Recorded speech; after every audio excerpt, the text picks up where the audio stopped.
നമ്മളിപ്പോൾ കഴിഞ്ഞ ദിവസം ഇട്ട വീഡിയോയുടെ ബാക്കി പാർട്ട് രണ്ടാമത്തതാണ് നമ്മൾ ചെയ്യുന്നത്. അതിൻ്റെ സ്ട്രക്ചർ വർക്ക് അല്ലെങ്കിൽ ഫ്രെയിം വർക്ക് എല്ലാം കംപ്ലീറ്റ് കഴിഞ്ഞിരിക്കുവാണ്. ഇന്നിപ്പോൾ ഇത് മേയാൻ പോകുന്ന ഭാഗമാണ് നമ്മളിന്ന് കാണിക്കുന്നത്.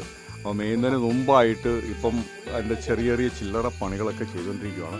അതിപ്പോൾ നിലവിൽ നമ്മളിപ്പോൾ കാണുന്ന അതിൻ്റെ പാത്തി, വെള്ളം ഒഴുകുന്നതിനുള്ള പാത്തിയാണ് ഇപ്പം ഫിറ്റ് ചെയ്തുകൊണ്ട് ഇരിക്കുന്നത്. അതിൻ്റെ ഭാഗമാണ്. അപ്പോൾ ഇതിനെ വെൽഡ് ചെയ്ത് ഇതിൻ്റെ സ്ട്രക്ചർ വർക്കുകൾ എങ്ങനെയൊക്കെയാണ്, അതിൻ്റെ ജോയിൻറ്റ് ഏതൊക്കെ ഭാഗങ്ങൾ എങ്ങനെയൊക്കെയാണെന്നുള്ളതാണ് നമ്മളിനി ഇത് കാണിക്കുന്നത്. നമ്മൾ ഉള്ളിൽ കയറി നോക്കുമ്പോഴത്തേക്ക് ഇതിൻ്റെ ടോപ്പ് എങ്ങനെയാണ് നമുക്ക് കാണാനായിട്ട് സാധിക്കുന്നത്. ഇത് എല്ലാ വർക്കുകളും കംപ്ലീറ്റ് ചെയ്ത് കഴിഞ്ഞിരിക്കുവാണ്. അപ്പോൾ അതിൻ്റെ ചെറു വർക്കുകളൊക്കെ ഇങ്ങനെയാണ് നമ്മൾ നിൽക്കുന്നത്. അപ്പോൾ പുറത്തുനിന്ന് നമ്മൾ നോക്കുന്ന സമയത്ത് ഇതിൻ്റെ ഷീറ്റ് ഇടുന്നതൊക്കെ എങ്ങനെയൊക്കെയാണ്, ഇതിൻ്റെ ജോയിൻറ്റിൻ്റെ പണികൾ ഒക്കെ എങ്ങനെയൊക്കെയാണെന്നുള്ള സ്പെസിഫൈ ചെയ്ത് ഓരോ സ്ഥലങ്ങൾ. ഇപ്പോൾ ഹാളായതുകൊണ്ട് ഇതിൻ്റെ സെൻറ്റർ ഭാഗത്തു കൂടെ തന്നെ ഫ്രെയിം വർക്കിൻ്റെ ഒന്ന് ഭിത്തിയുടെ മുകളിൽ കൂടെ വന്ന് പോയിട്ടുണ്ട്. ഇതെല്ലാം സീലിംഗ് കൊണ്ട് നല്ല വാർക്ക വീട് പോലെ തന്നെ ആക്കുന്നുണ്ട്. പിന്നെ അതുകൂടാണ്ട് തന്നെ നമ്മൾ നോക്കുമ്പോഴത്തേക്ക് ഇതെല്ലാ ഭിത്തിയുടെയും മുകളിൽ കൂടെ ഇങ്ങനെ ഫ്രെയിമിൻ്റെ ഇതിൻ്റെ സ്ക്വയർ പൈപ്പ് പോയിട്ടുണ്ട്. നല്ല ബലം കിട്ടുന്നതിന് വേണ്ടിയിട്ട് എല്ലാ ഭിത്തിയുടെയും മുകളിൽ കൂടെ പോയിട്ടുണ്ടെന്നുള്ളതാണ് ഇതിൻ്റെ പ്രത്യേകത. ഇതുകൊണ്ട് കമത്തോട് വെക്കുന്നതിന് വേണ്ടിയിട്ടുള്ള എൻ്റെ ഷീറ്റിൻ്റെ ഒരു ഭാഗമായിട്ട് കൊണ്ടുവന്ന് വെച്ചിരിക്കുന്നത്. പുതുതാണ് ഇത് കൊണ്ടുവന്നിട്ട് ഇതിൻ്റെ വെച്ചിരിക്കുന്നതാണ് നമ്മൾ കാണുന്നത്. നമ്മളിപ്പോൾ വെള്ളം ഒഴുകി പോകുന്നതിന് വേണ്ടിയിട്ടുള്ളൊരു പാത്തി, അതിൻ്റെ പണിയാണ് നടന്നുകൊണ്ടിരിക്കുന്നത്. ലീക്ക് ചെയ്യാണ്ടിരിക്കാൻ വേണ്ടിയിട്ട് ഉണ്ട് പശയൊക്കെ തേച്ച് വെച്ചതിന് ശേഷം ചുറ്റും സ്ക്രൂ ഒക്കെ ചെയ്ത് ഉറപ്പിക്കുന്നുണ്ട്. ഇങ്ങനെയാണ് ആദ്യമേ ഇത് ഉറപ്പിക്കുന്നത്. ആണ് പ്രധാനമായിട്ടും വീടുകളിൽ വെള്ളം ഒഴുകി പോകുന്നതിന് വേണ്ടിയുള്ള പാത്തിയുടെ ആണ് മെയിനായിട്ട് പിടിപ്പിക്കുന്നത്.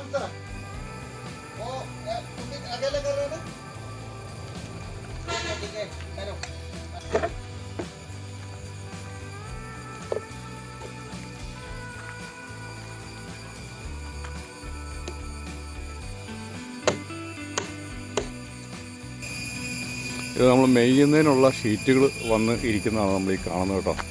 നല്ല ഡിസൈനുള്ളതാണ്. ഇതുണ്ടോ, നല്ല ഡിസൈനുള്ള ഷീറ്റാണ്. ഇത് നല്ല നീളമുള്ള 20 അടിയാണോ എന്നൊരു സംശയമുണ്ട് കേട്ടോ. കേട്ടോ ഇത് കഴിഞ്ഞിട്ട് ഇതിൻ്റെ ബാക്കിയുള്ളതാണ് ഈ വന്നിരിക്കുന്നത്. ഇത് 15 അടി 20 അടി അങ്ങനെയുള്ള അളവിലാണ് വന്നിരിക്കുന്നത്.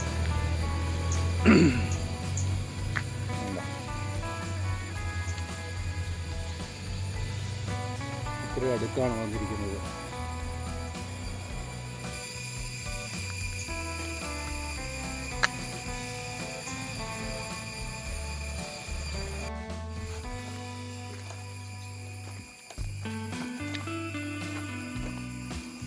അപ്പോൾ നമ്മുടെ പണി ആരംഭിച്ചിരിക്കുകയാണ്. അത് ആദ്യ നടപടി എന്നുള്ള നിലയ്ക്ക് വെള്ളം പോകുന്നതിനുള്ള പാത്തിയാണ് ഫസ്റ്റിലെ പിടിപ്പിക്കുന്നത്. അതാണ് ആദ്യമേ തന്നെ ഇൻസ്റ്റാൾ ചെയ്യുന്നത്.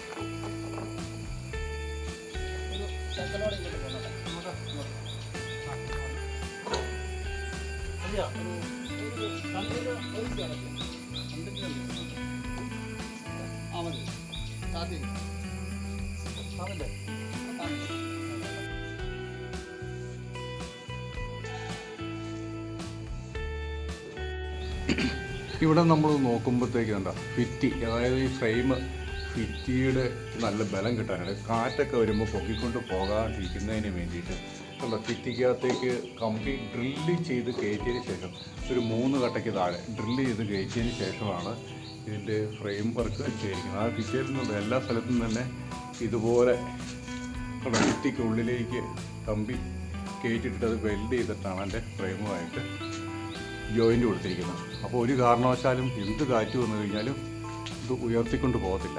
അതിന് വേണ്ടിയിട്ടാണ് അങ്ങനെ സ്ട്രോങ് ആയിട്ട് ചെയ്തിരിക്കുന്നത്. ഇതുപോലെ ഇതിൻ്റെ 4 സൈഡും തന്നെ ഇതുപോലെ തന്നെ ചെയ്തിട്ടുണ്ട് കേട്ടോ. അതാണ് എൻ്റെ ബലം എന്ന് പറയുന്നതാണ്. പിന്നെ ഈ വീടിൻ്റെ മറ്റൊരു പ്രത്യേകത എന്ന് വെച്ചാൽ ഇത് പുറത്തേക്കുള്ളൊരു വാതിലാട്ടോ.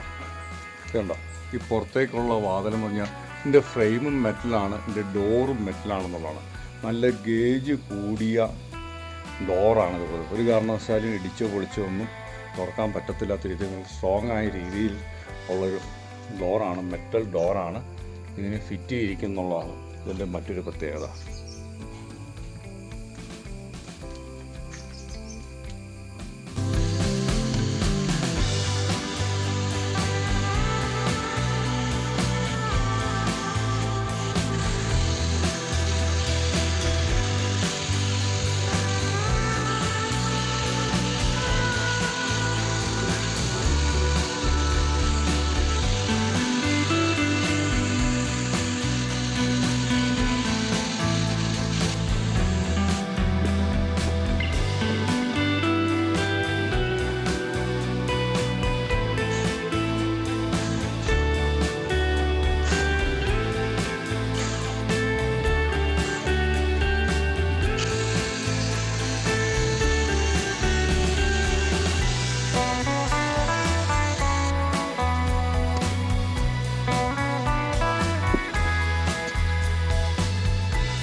നമ്മൾ റോട്ടിൽ നിന്ന് നോക്കുമ്പോഴത്തേക്ക് ഇങ്ങനെയാണ്. ഇത്രത്തോളം മേഞ്ഞു കഴിഞ്ഞിട്ടുണ്ട്. വീണ്ടും അവർ മേഞ്ഞുകൊണ്ടിരിക്കുന്നതാണ് നമുക്കിവിടെ കാണാനായിട്ട് സാധിക്കുന്നത്. വീടിൻ്റെ മുൻഭാഗം കാര്യം ഷീറ്റ് മേഞ്ഞ് കഴിഞ്ഞു. ഇതിൻ്റെ ബാക്ക് സൈഡാണ് ഇപ്പോൾ അവർ മേഞ്ഞുകൊണ്ടിരിക്കുന്നത്, പുറകുവശമായിട്ടുള്ള സൈഡ്.